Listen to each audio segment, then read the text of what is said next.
మా సంస్థ KDR SJ survey చెప్పినటువంటి సర్వే అక్షర సత్యం అంటూ అనేక ప్రముఖ సర్వేలు ఈరోజు తెలియజేస్తూ ఉన్నాయి. ముఖ్యంగా మేము ఇచ్చినటువంటి ఒకసారి గమనించండి, మేము ఇచ్చినటువంటి సర్వే ఫలితాలు ఏ విధంగా ఉన్నాయో ఎగ్జాక్ట్ గా అలాగే ఈరోజు అన్ని సర్వే సంస్థలన్నీ కూడా తెలియజేస్తూ ఉన్నాయి.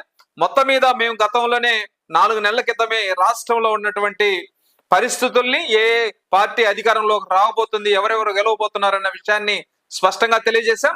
ఆ రోజు మేము ఇచ్చినటువంటి సర్వేని అనేక మంది సందేహించారు. ఆ సందేహాలన్నీ ఈ రోజు పటాపంచలు చేస్తూ అనేక ప్రముఖ సంస్థలన్నీ కూడా మా సర్వేతో ఏకీభవిస్తూ సర్వే చేయడం జరిగింది. అయితే ఆ రోజు మేము ఏం చేసాం, ఎలాంటి సర్వే చేసామనే విషయాల్ని పూర్తి వీడియో చూడాలంటే తప్పకుండా మా లింక్ ని టచ్ చేయండి. ఆ వీడియోని పూర్తిగా చూడండి. మా ఛానల్ యొక్క నిజాయితీని కూడా